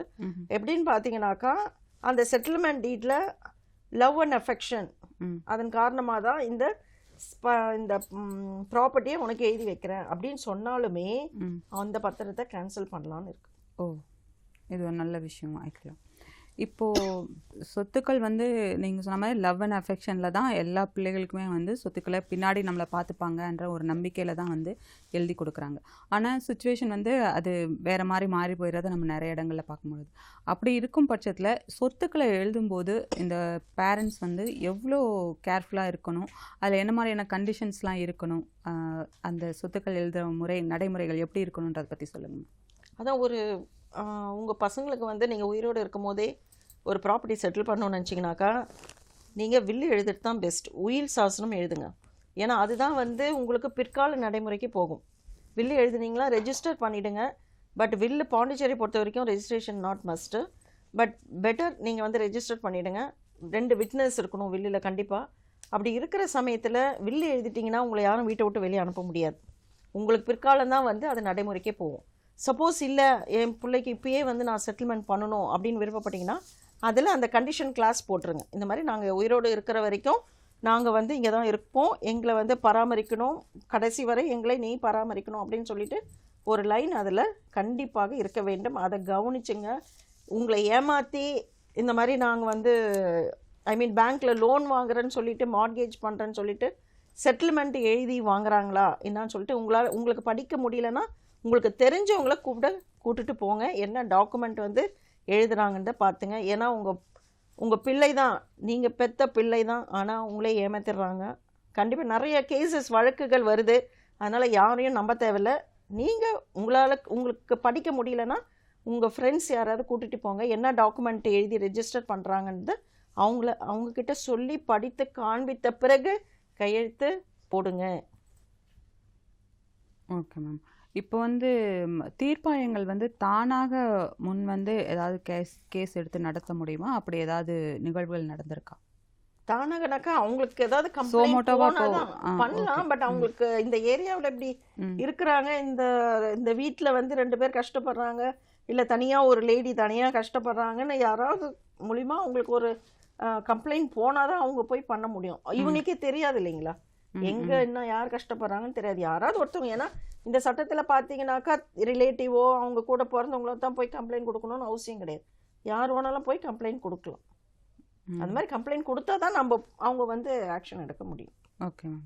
மேம் இப்போ அவங்க சொத்துக்களை எழுதி கொடுக்கும்போது ரெஜிஸ்ட்ரார் வந்து அந்த அவங்ககிட்ட வந்து கேட்குறக்கு அவருக்கு ஒரு பொறுப்பு இருக்கும்ல, நீங்கள் மனப்பூர்வமாக தான் கொடுக்குறீங்களா, ஏன்னா நீங்கள் ஏமாற்றி வாங்கிறாங்க அப்படின்னு சொல்கிற பட்சத்தில் அப்படி அவருக்கும் பொறுப்பு இருக்கு இல்லைங்களா? ஸோ அவரும் சொல்கிறதுக்கு வாய்ப்புகள் இருக்கா, சொல்லணுமா வேண்டாம்? ஏன்னா இப்போ பார்த்தீங்கன்னாக்கா சப் ரெஜிஸ்ட்ராருக்கு வந்து கண்டிப்பாக வந்து கேட்குறாங்க. இந்த மாதிரி நிறைய ஒரு சுச்சுவேஷன் வந்ததுனால நிறைய சொத்துக்களில் வந்து பேரண்ட்ஸை ஏமாற்றி பிள்ளைகள் வாங்கிடுறாங்கன்றதுனால இந்த மாதிரி ஒரு செட்டில்மெண்ட் ஈடு ஒரு ஏஜ்டு பேரண்ட்ஸ் கிட்ட வாங்குறாங்கனாலே அப்படியே சொல்லுவாங்க, இந்த மாதிரி இந்த சொத்து உங்கள் பேரில் இருந்ததுமா, இந்த சொத்தை நீங்கள் உங்கள் பிள்ளைக்கு எழுதி கொடுக்குறீங்க, எந்த வித ஆட்சேபனையும் இல்லாமல் நீங்கள் எழுதி கொடுக்குறீங்களா, உங்களை கம்பல் பண்ணாங்களா அப்படின்னு சொல்லிட்டு கேட்டு தான் பண்ணுறாங்க. Okay okay. இது ஏன்னா இப்போதான் அது ஃபர்ஸ்ட்லாம் அப்படி இல்லைன்னு வச்சுங்களேன். முதல்லாம் பார்த்தீங்கன்னாக்கா எது கொடுத்தாலுமே சரி ரெஜிஸ்ட்ரேஷன் அவருடைய டியூட்டி ரெஜிஸ்டர் பண்ணுறது, டாக்குமெண்ட் கரெக்டாக இருந்தால் ஸ்டாம்ப் கரெக்டாக வேல்யூ கரெக்டாக இருந்தால் அவர் ரெஜிஸ்டர் பண்ணுறது தான் அவருடைய டியூட்டின்றதுனால பண்ணிட்டு இருந்தாங்க. பட் இப்போ கொஞ்சம் காஷியஸாக நம்ம கலெக்டர் ஆஃபீஸ்லேயும் அவங்களுக்கு டைரக்ஷன் போயிருக்கு. இந்த மாதிரி எதனாலுமே இந்த மாதிரி ஏஜ்டு பேரண்ட்ஸ், ஏஜ்டாக யார் வந்தாலுமே எபோவ் 60 வந்தாலுமே இந்த மாதிரி ஒரு செட்டில்மெண்ட் டீட் ரெஜிஸ்டர் பண்ணுறாங்கன்னா அது என்ன இருக்குன்னு படித்து காமிச்சிட்டு சைன் பண்ணுங்கள், அவங்களுடைய ஒப்புதல் வாங்கிட்டு நீங்கள் ரெஜிஸ்டர் பண்ணுங்கன்னு சொல்லியிருக்காங்க. Okay ma'am. இப்போது சொத்தை வந்து எழுதி வைக்கிறதுக்கு முன்னாடி வந்து அவங்களுக்கு மேபி தெரிஞ்சிருக்கலாம், அவங்களுடைய நடவடிக்கைகளே தெரிஞ்சிருக்கலாம், என்னோட பிள்ளைகள் வந்து செய்ய மாட்டாங்க அப்படின்ற மாதிரி தெரிகிறதுனாலையோ இல்லை அவங்களுக்கு விருப்பம் இல்லாதனாலையோ அவங்களுடைய பேர பிள்ளைகளுக்கோ இல்லை வேறு யாராவது ரிலேட்டிவ்ஸ்க்கோ அவங்க சொத்துக்களை எழுதி வச்சு நீங்கள் எங்களை பராமரிக்கணும் அப்படின்னு கூறுறதுக்கு இந்த சட்டத்தில் ஏதாவது இந்த சட்டத்தில் இல்லை, அவங்க விருப்பம், யாருக்கு வேணாலும் அவங்க வந்து எழுதி வைக்கலாம். அது அவங்க இப்போ நான் எனக்கு வந்து ஒரு ப்ராப்பர்ட்டி நான் சம்பாரிச்சது செல்ஃப் அக்யூர்ட் ப்ராப்பர்ட்டினா நான் யாருக்கு வேணாலும் எழுதி வைக்கலாம். அது என்னுடைய விருப்பம். என் பையனுக்கு தான் கொடுக்கணும் அல்லது என்னுடைய கணவருக்கு தான் கொடுக்கணுன்றது ரெஸ்ட்ரிக்ஷன் கிடையாது, ரிலேட்டிவ்ஸ்க்கு தான் கொடுக்கணும்லாம் கிடையாது. அது நம்மளுடைய விருப்பம், யாருக்கு வேணாலுமே நம்ம எழுதி வைக்கலாம். பேரனுக்கும் எழுதி வைக்கலாம், பேத்திக்கும் எழுதி வைக்கலாம், யார் ரிலேட்டிவ்ஸ் எழுதி வைக்கலாம். ஈவன் இவங்க யாருமே நம்மளை ஒழுங்காக கவனிக்க மாட்டுறாங்க, எதுவுமே நம்மளை கண்டுக்க மாட்டுறாங்க அப்படின்னாக்கா நம்ம ஈவன் டு கவர்மெண்ட்டுக்குமே சில பேர் கொடுத்துறாங்க, சில பேர் கான்வென்ட் கொடுக்குறாங்க, சர்ச் கொடுக்குறாங்க, அப்படில அது நம்மளுடைய விருப்பம். அவங்க வந்து அப்பவும் கண்டிஷன் எழுதி தான் கொடுக்கணும் இல்லையா? எங்களுடைய அந்த கடைசி காலம் ப்ராப்ளி பார்த்தீங்கன்னாக்கா வில்லில் தான் கொடுப்பாங்க. ஆஃப்டர் த டிமைஸ் ஒன்லி இந்த வில்லு வந்து கேம் இன் டு ஃபோர்ஸ். அதனால அவங்க என்ன பண்ணுவாங்க, வில்லு எழுதி வச்சுடுவாங்க. முக்கால்வாசி செட்டில்மெண்ட் எழுதி வைக்கிறனாலும் எழுதி வைப்பாங்க, பட் கண்டிஷனல் கிளாஸ் அதில் கொடுக்க மாட்டாங்க. முக்கால்வாசி இந்த மாதிரி ஒரு நம்ம டெம்பிளுக்கோ சர்ச்சுக்கோ அல்லது அரசுக்கோ கொடுக்குற சமயத்தில் கண்டிஷன்ஸ்லாம் மென்ஷன் பண்ண மாட்டாங்க. அதனால முக்கால்வாசி வில்லா எழுதி வச்சுடுவோம். Okay okay. இப்போ வந்து இடைக்கால இப்போ கேஸ் ஏதோ நடந்துட்டுருக்கு அப்படின்ற பட்சத்தில் இடைக்கால நிவாரணமாக இவங்க வந்து ஏதாவது கூற முடியுமா? இப்போது எங்களுக்கு வந்து இவங்க இந்த பராமரிப்பு பண்ணாமல் இருக்காங்க, ஒரு கேஸ் நடந்துட்டுருக்குன்னா நீங்கள் சொன்னீங்க 90 நாட்கள் நடக்குது அப்படின்னு சொல்லிட்டு, ஒருவேளை அதிகமாகும் பட்சத்துலையோ இல்லை அதுக்கு இடைப்பட்ட காலத்துக்குள்ளேயோ அவங்கள பராமரிக்கிறதுக்கு அதுதான் இந்த தீர்ப்பாயத்தில் அவங்க ஏதாவது வந்து பெட்டிஷன் கொடுத்தாங்கன்னா அவங்களுக்கு வந்து மந்த்லி 10,000 கண்டிப்பாக கொடுக்கணும்னு இருக்கும். ஓகே. அது பிள்ளைகிட்டேருந்து வாங்கி கொடுப்பாங்க. இங்கே யாருமே இருக்க மாட்டாங்க, ஃபாரின்ல இருப்பாங்க. அவங்க வந்து எப்படி அவங்கள அங்கேருந்து இங்கே வர வைக்க முடியாது. இப்போ இருக்கிற நம்ம டிஜிட்டல் வேர்ல்டில் த்ரூ விசி வீடியோ கான்ஃபரன்சிங் மூலிமா அவங்கள வர வச்சு பேசி நம்ம சப் கலெக்டர் மேஜிஸ்ட்ரேட் வந்து அதை ஆர்டர் பண்ணி வாங்கி கொடுத்துருக்காங்க. அவங்க அங்கேருந்து இவங்க அக்கௌண்ட்டில் பேங்க்கில் போட்டணும் அப்படின்னு சொல்லிட்டு ஆர்டர் போட்டுருவாங்க. இப்போ பெற்றோர்கள் பிள்ளைகள் வந்து அவங்களே வந்து ஒரு ஏழ்மையான சூழ்நிலையில் இருக்கும்போதோ பராமரிக்க முடியாத, பெற்றோர்களை பராமரிக்க முடியாத இருக்கிற சூழ்நிலையிலோ அவங்க வந்து ஏதாவது இவங்ககிட்ட வந்து பலன் கோர முடியுமா? இந்த சட்டத்தின் மூலமாக எங்கள் பெற்றோர்களுக்கு ஏதாவது பலன் கொடுங்க அப்படின்னு கோர்றதுக்கு ஏதாவது வாய்ப்புகள் இருக்கா? பெற்றோர்கிட்டேருந்து பிள்ளைகள் கேட்குற மாதிரி இல்லை கவர்மெண்ட் கிட்ட கேட்கலாம். பட் இந்த சட்டத்தின் கீழ் வராது. இந்த சட்டத்துல வந்து ஒன்லி ஃபார் மூத்த. இப்போ நீங்க 10,000 ரூபாய் சொல்றீங்க, ஒருத்தருக்கு அவருடைய சம்பளமே 10,000 ரூபாய் இருக்கும்போது அவருக்கு வந்து அவங்களுடைய பண்ணணும். அவங்க ஏர்னிங்ஸும் பார்ப்பாங்க, அவங்க என்ன இன்கம் வருது அவங்களுக்குன்னு சொல்லிட்டு அதை பேஸ் பண்ணி தான் ஆர்டர் போடுவாங்க. பட் மேக்ஸிமம் 10,000 இருக்கு மந்த்லி. ஓகே. இப்போது 10,000 இருக்குது. இப்போது ஒரு அம்மா சொன்னாங்க, ஏற்கனவே அவங்க பெண் வந்து அவங்களுக்கு வந்து ஒரு 10,000 ரூபாய் தராங்க, ஆனால் அவங்களுக்கு அதையும் மீறி மெடிக்கல் செலவெல்லாம் இருக்குது. ஸோ அப்படி இருக்கும் பட்சத்தில் அவங்க வந்து எனக்கு இன்னும் அதிகமான ஜீவனாம்சம் வேணும் அப்படின்னு கோர முடியுமா? அது இந்த மெடிக்கல் ஃபெசிலிட்டிஸ்க்காக கேட்கலாம் இவங்க. ஓகே, எனக்கு இந்த மாதிரி வேணும். Okay okay. இவங்க வந்து தீர்ப்பாயத்து மூலமாக தான் கேட்க முடியுமா எப்படி மேம்? இல்லை, ஆமாம், தீர்ப்பாயம் தான் இதுக்கு. மூத்த குடிமக்கள்னாலே இந்த சட்டத்தின் கீழ் தீர்ப்பாயத்தில் தான் கேட்கணும். Okay ma'am. இந்த மூத்த குடிமக்களுக்கு ஏற்படுற பிரச்சனைகளை சொல்கிறதுக்கு வந்து தீர்ப்பாயத்துக்கு தான் போகணுமா, இல்லை ஹெல்ப்லைன் ஏதாவது இருக்கா, அந்த ஹெல்ப்லைன் மூலமாக அவங்களுக்கு வந்து இது பண்ண முடியுமா மேம்? ஹெல்ப்லைனும் இருக்குது. 14567 அவங்க காண்டாக்ட் பண்ணாங்கனாக்கா அங்கேயும் அவங்களுக்கு வந்து என்ன பண்ணலாம், அவங்களுக்கு ஃபர்தராக யார் அப்ரோச் பண்ணணும் அப்படின்னு சொல்லிட்டு அவங்க த்ரூ ஃபோன் மூலியமாகவே கேட்டு தெரிஞ்சுக்கலாம். Okay ma'am. இப்போ தீர்ப்பாயத்தில் வந்து ஒரு வழக்கு இருக்குது அப்படின்னாக்கா அது வந்து கொடுக்கறதுக்கு முன்னாடி இவங்க என்ன மாதிரியான ஆவணங்கள்லாம் வந்து கொண்டு போகணும், ஏதோ ஆவணங்கள் வச்சுருக்கணும் அப்படின்னு எதாவது இருக்கா? அதுக்கு முன்னாடி ஒரு காலர் இருக்காங்க மேம், பார்த்துட்டு வந்துடலாம். ஹலோ, வணக்கம் தொலைப்பாலம். ஹலோ ஹலோ, வணக்கம் சார். உங்கள் பேர் என்ன, எந்த ஊர்லேருந்து சார் பேசுகிறீங்க சார்? நான் சென்னையிலேருந்து பேசுகிறேம்மா. சொல்லுங்கள் சார், உங்கள் பேர் என்னங்க சார்? நான் சென்னை மாவட்டம், சென்னை. சரிங்க சார், உங்கள் சந்தேகம் என்னவோ கேட்கலாம். எனக்கு வயசு 75 ஆகுது. அது எனக்கு 3 வீலர் ஹேண்டிகேப் சைக்கிள் இருந்தீங்களா? புரியலைங்க. 3 சக்கர வண்டி. ஆமாங்க. அது உதவி செய்ய முடியுமா? அது உதவி செய்யணும். நம்ம சட்டம் தொடர்பான நிகழ்ச்சி தான் பார்த்துட்டு இருக்கோம். சரி, நீங்க எங்க போய் அப்ரோச் பண்ணி என்ன பண்ணணும் அப்படின்றத மேடம் சொல்றாங்களான்னு பார்க்கலாம். அது நீங்க சோஷியல் வெல்ஃபேர் டிபார்ட்மெண்ட் இருக்கு இல்லைங்களா? என்னங்க? Social welfare department. சரி, அந்த டிபார்ட்மெண்ட்ல அணுகுனீங்கன்னா உங்களுக்கு அந்த 3 வீலர்ஸ்லாம் கொடுப்பாங்க. சரிங்களா? உங்க ஏரியால இருக்கிற சோஷியல் வெல்ஃபேர் டிபார்ட்மெண்ட்டை அணுகுங்க. ஓகேங்களா? எங்களுக்கு அப்படி தெரியாது. இல்ல அங்க கேளுங்க, யார்கிட்டயாவது கேளுங்க, அவங்க சொல்லுவாங்க எங்க இருக்குதுன்னு சொல்லிட்டு. இது அரசு தொடர்பான உதவிகள் உங்களுக்கு நிச்சயமா கிடைக்கும். பட் நீங்க கேளுங்க, கேட்டாதாங்க வந்து நமக்கு கிடைக்கும். அரசே வந்து எதுவும் நமக்கு முன்னெடுத்து செய்ய முடியாது இல்லைங்களா? நம்ம தான் வந்து கேட்கணும். ஐயா, நீங்க உங்க பக்கத்துல இருக்கிற கலெக்டர் ஆஃபீஸ்க்கு போங்க. அங்க போய் நீங்க கேட்டீங்கன்னா அவங்க நிச்சயமா உங்களுக்கு உதவி பண்ணுவாங்க. கால் கட் ஆயிடுச்சுன்னு நினைக்கிறேன். மேம், இப்போ வந்து ஆண் பிள்ளைகளும் பெண் பிள்ளைகளும் இருக்கிற ஒரு வீட்டில் நம்ம பொதுவாகவே நம்மளுடைய கலாச்சாரப்படி வந்து ஆண் பிள்ளைகள் தான் பார்த்துப்பாங்க அப்படின்ற ஒரு நடைமுறை இருந்துகிட்ருக்குது. அந்த மாதிரி காலகட்டத்தில் இப்போ வந்து பெண் பிள்ளைகள் பார்த்துக்கணும், எல்லாருமே பார்த்துக்கணுன்ற இதுதான் இருக்குது அப்படின்னும்போது, இப்போது இந்த மாதிரி காலகட்டத்தில் அவங்க எப்படி யார் பராமரிக்கணும், இல்லை இவங்க பார்த்துக்காத பட்சத்தில் பெண் பிள்ளைகள் வந்து எடுத்து பாதுகாக்கலாமா, இல்லை அவங்க வந்து தீர்ப்பாயத்தில் சொல்லி இல்லை இவங்களுக்கு பராமரிப்பு கொடுக்கணும் அப்படின்னு கோர முடியுமா? அது எப்படி மேம்? இல்லை, அது வந்து இவங்க தீர்ப்பாயத்தை அணுகுனாங்கன்னா அவங்க வந்து டைரக்ஷன் கொடுப்பாங்க. அவங்க பிள்ளைக்கு வந்து நீ வந்து உங்களுடைய தாய் தந்தையை நீங்கள் பராமரிக்க வேண்டும் அப்படி இல்லைனாக்கா அவங்க டாக்டரே முன்னுக்கு வந்து பண்ணலாம் அவங்களையும். ஏன்னா இப்போ நம்ம வந்து உரிமை கோரத்தில் மட்டும் எல்லாருக்கும் ஆண் பெண் சமம், சொத்துக்கள்ல உரிமை கோர்றோம் எல்லாத்துக்கும். அதுதான், அதனால வந்து சொத்துல மட்டும் உரிமை கோர்றது சரி கிடையாது. அவங்க பராமரிப்பதிலையும் வந்து சரிசமமாக அவங்களும் செஞ்சே ஆக வேண்டும். அது பெண் பிள்ளையா இருந்தாலும் சரி கண்டிப்பாக செய்யணும். ஓகே. ஏன்னா பொதுவாக நிறைய வீடுகளில் வந்து பார்த்திங்கன்னா பெண் வீட்டில் போய் இருக்கிறதுக்கு தயங்குவாங்க, அந்த மாதிரி நடைமுறையிலும் இருக்க மாட்டாங்க. அப்படின்றதுனால அதுக்கு ஏதாவது அவங்க அங்கேருந்து வந்து இவங்களுக்கு தேவையானதை செஞ்சுட்டு போகலாம். பக்கத்து ஏரியாலே இருந்தாக்க செஞ்சுட்டு போகலாம், இல்லைன்னா வேற யாரையாவது போட்டால் தான் ஹெல்ப் பண்ண முடியும் அவங்களும். ஓகே. புதுவையை பொறுத்த வரைக்கும் இந்த அரசு வழங்கக்கூடிய உதவிகள், இந்த பென்ஷன் திட்டம் அந்த மாதிரியான என்ன மாதிரிலாம் முதியோருக்குலாம் தான் பென்ஷன் இருக்கு இல்லைங்களா? ஓகே. இப்போ கவர்மெண்ட் ஏற்றி கொடுத்துருக்காங்கன்னு நினைக்கிறேன். இருக்காங்க. அதனால அந்த பென்ஷனும் அவங்க அப்ளை பண்ணணும்.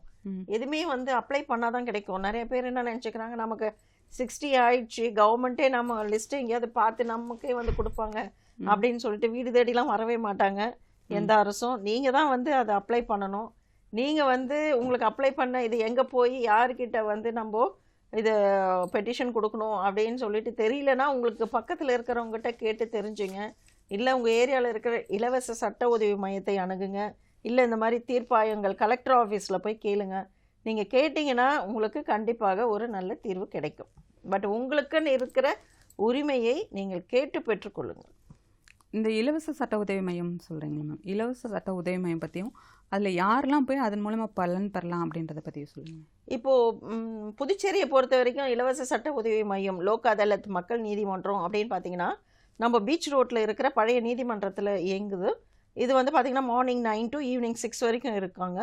அங்கே வந்து ஒரு டியூட்டி கவுன்சில் இருப்பாங்க, ஒரு மென் இருப்பார். அதே மாதிரி ஃபார் விமெனுக்கெலாம் வந்து ஒரு டியூட்டி கவுன்சில், ஒரு லேடி அட்வொகேட் இருப்பாங்க.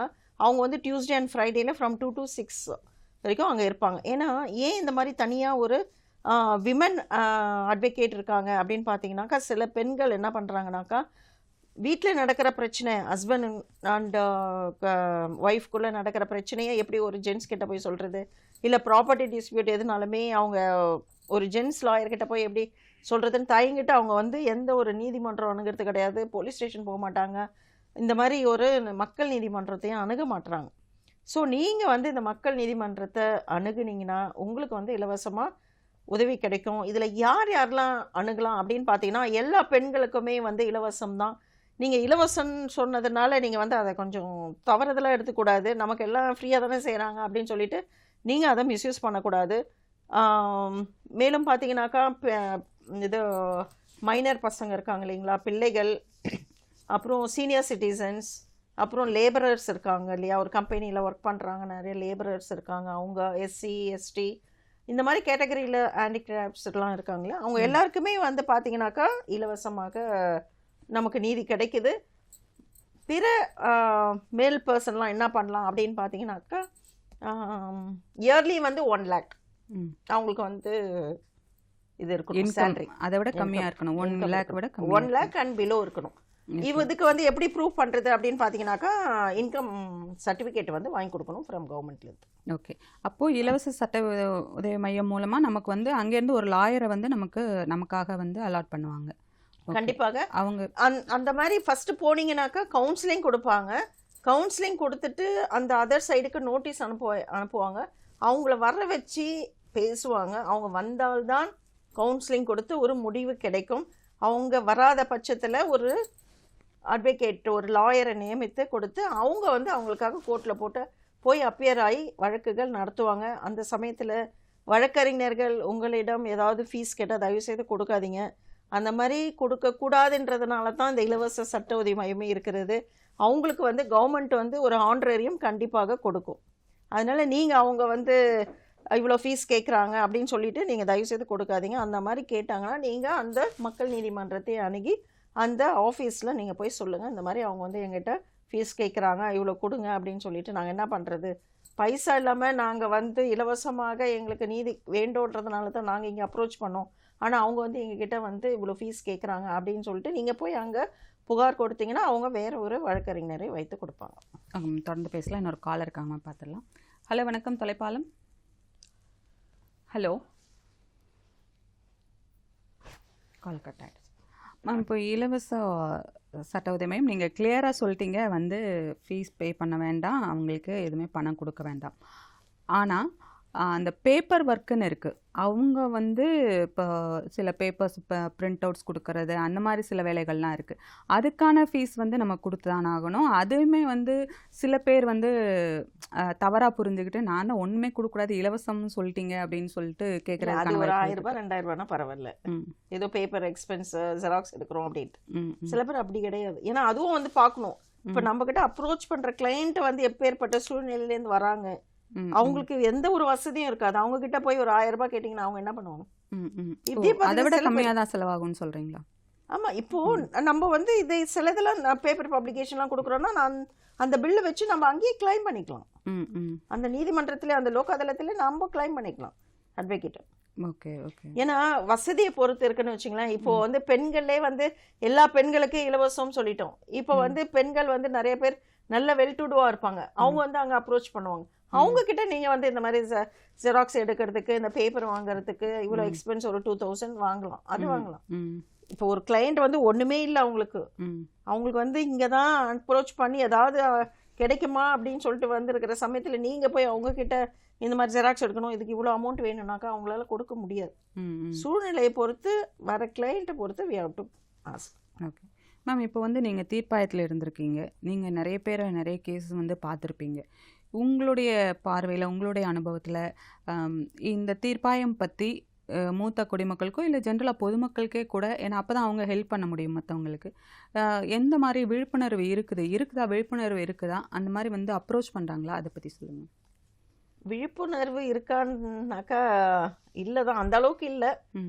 நிறைய பேருக்கு இந்த மாதிரி ஒரு சட்டம் இருக்குது, அந்த மாதிரி ஒரு தீர்ப்பாயம் இருக்குதுன்றது தெரியல தான். அதுக்கு ஒரு விழிப்புணர்வு கண்டிப்பாக நம்ம வந்து கொடுத்தே ஆகணும். நம்ம இந்த மாதிரி ப்ரோக்ராம் தூர்தர்ஷன் நமக்கு வந்து அடிக்கடி கண்டக்ட் பண்ணுறாங்க. இது மூலிமா நிறைய பேருக்கு போய் ரீச் ஆகுது. ரியலி வந்து இதை அப்ரிஷியேட் பண்ணுறோம். இப்போ வந்து இந்த மாதிரி வந்து அதை ரீச் அவுட் பண்ணணும்னா பேப்பரில் கொடுக்கலாம். இந்த மாதிரி மூத்த குடிமக்களுக்கு வந்து இந்தெல்லாம் வந்து தீர்ப்பாயம் இந்தந்த இடத்துல இயங்குது, நீங்கள் போய் உங்களுக்கு என்ன தேவையோ நீங்கள் போய் அப்ரோச் பண்ணி உங்களுடைய தேவைகளை நிவர்த்தி செஞ்சீங்க அப்படின்னு சொல்லிட்டு நம்ம பேப்பரில் பப்ளிகேஷன் கொடுக்கலாம். அந்த தீர்ப்பாயத்தின் மூலமாக சப் கலெக்டர் மேஜிஸ்ட்ரேட் வந்து கொடுக்கலாம். இல்லை இந்த பேம்ப்ளெட் மாதிரி கொடுத்து ஒரு ஒரு ஏரியாவுக்கும் போய் கொடுத்து இந்த மாதிரி ஒரு விழிப்புணர்வை ஏற்படுத்தலாம். நம்ம ஒரு காலர் இருக்காங்க, பார்த்துட்டு வந்துடலாம். ஹலோ, வணக்கம் தொலைப்பாலம். ஹலோ, வணக்கம் சார். உங்கள் பேர் என்ன, எந்த ஊர்லேருந்து பேசுகிறீங்க சார்? வணக்கம், தஞ்சாவூர் மாவட்டம் மையமட்டிலிருந்து கவிதை ராஜா பேசுகிறேன். சொல்லுங்கள் சார், உங்கள் சந்தேகம் என்னவோ கேட்கலாம். இப்போ வந்து வயசானவங்க வந்து ரோட்ல நடக்க முடிய மாட்டேங்குது. சாதாரணமாக ஒரு செயின் போட்டுட்டு போனா கூட வழிப்பறிப்புள்ள ஜாஸ்தியா இருக்கு. அதனால வந்து அவங்க உயிருக்கு பாதுகாப்பு இல்லாம ஒரு சூழ்நிலை ஏற்படுது. அதே மாதிரி பாத்தீங்கன்னா இப்ப வந்து வீட்டுல தனியா கூட இருக்க முடிய மாட்டேங்குது. இந்த வழிப்பறிப்பு பிரச்சனை கொலை வந்து ஈஸியாவே நடந்துட்டு இருக்கு. இதை வந்து நம்ம வந்து சட்ட ரீதியா எப்படி அணுகிறது, அவங்கள பாதுகாக்கிறது எப்படி அப்படிங்கிறத சொல்லுங்க. ஓகே, நல்ல கேள்வி. வயதானவர்கள் வந்து தனியாக போகும்போது யாரும் வந்து இந்த மாதிரி விலை உயர்ந்த பொருட்களை போட்டுட்டு போக வேண்டாம். ஏன்னா இருக்கிற சூழ்நிலை பார்த்தீங்கன்னா அப்படிதான் இருக்கு. பட் நிறைய பேர் வழிப்பறி கொள்ளைகள் இன்னும் நடந்துட்டு தான் இருக்குது. நம்ம என்னதான் வந்து ஒரு விழிப்புணர்வு கொடுத்தாலுமே சரி, கொள்ளை நடந்துட்டு தான் இருக்கு. இதை எப்படி அவாய்ட் பண்ணணும்னா, சில விஷயத்துல நம்ம தான் வந்து சேஃபா இருக்கணும். எந்த சூழ்நிலையில எங்க போறோம், யார் நம்ம கூட வராங்கன்றத நம்ம பார்த்து தான் செய்யணும். இப்போ நீங்க கேட்குறீங்க இந்த மாதிரி எந்த ஒரு பாதுகாப்பும் இல்லை அப்படின்னு சொல்லிட்டு. நீங்கள் அப்படி நினைக்கிற பட்சத்தில் அந்த மாதிரி வயதானவர்களை அவங்க ஒரு செயினோ ஏதோ போட்டுக்கிட்டு தனியாக போக வேண்டிய அவசியம் இல்லை. யாரையாவது கூப்பிட்டுக்கிட்டு போகலாம். மேலும் வந்து இந்த வயதானவர்கள் வந்து பார்த்தீங்கன்னாக்கா சில பேர் வந்து துணிஞ்சு போயிடுறாங்க, எங்கே வேணாலும் போயிடுறாங்க. சில பேர் வந்து பயப்படுவாங்க, இது நம்ம தனியாக போனாக்கா ஏதாவது பிரச்சனை வருமா, எப்படி போகிறது, யாரை அணுகிறது அப்படின்னு சொல்லிட்டு. ஸோ இந்த மாதிரி ஒரு காலகட்டத்தில் இப்போ இருக்கிற சூழ்நிலையில் நான் உங்களுக்கெல்லாம் கேட்டுக்கிட்டது, தயவு செய்து விலை உயர்ந்த பொருட்களை போட்டுட்டு தனியாக போகாதீங்க. ஈவன் நம்ம வந்து என்னதான் வந்து இண்டிபெண்ட் சுதந்திரம் வாங்கிட்டாலுமே அந்த அளவுக்கு சுதந்திரம் இல்லை தான். அங்கங்கே வழிப்பறி கொள்ளைகள் நடந்துகிட்டு இருக்கிறது. அதனால் நம்ம தான் கொஞ்சம் சேஃபாக இருக்கணும். உங்களுக்கு ஃபர்தராக வந்து அந்த எபோவ் 60 மூத்த குடிமக்களுக்கு ஏதாவது தேவைன்னா நீங்கள் தீர்ப்பாயத்தை அணுகுங்க. அவங்க வந்து உங்களுக்கு இருப்பிடமோ அல்லது உணவு, உடை, உங்களுக்கு மெடிக்கல் ஃபெசிலிட்டிஸ் எது தேவையோ அவங்க வந்து செஞ்சு கொடுப்பாங்க. இணைப்பில் வந்ததுக்கு ரொம்ப நன்றிங்க சார். மேம் ரொம்ப நன்றிங்க மேம். இன்னைக்கு வந்து நிறைய நேயர்கள் வந்து வந்தாங்க. எல்லாருக்குமே வந்து நீங்கள் ரொம்ப அழகாக தெளிவான விளக்கங்கள் கொடுத்தீங்க. நிறைய விஷயங்கள் வந்து நம்ம கூட ஷேர் பண்ணிக்கிட்டீங்க. ரொம்ப நன்றி மேம். நன்றி மேம். நேரில் இந்த நிகழ்ச்சி உங்களுக்கு பயனுள்ளதாக இருந்திருக்கும் நம்புகிறோம். இணைப்பில் வந்த எல்லா நேயர்களுக்கும் நன்றி சொல்லி மீண்டும் அடுத்த ஒரு நிகழ்ச்சியில் சந்திப்போம். நன்றி, வணக்கம்.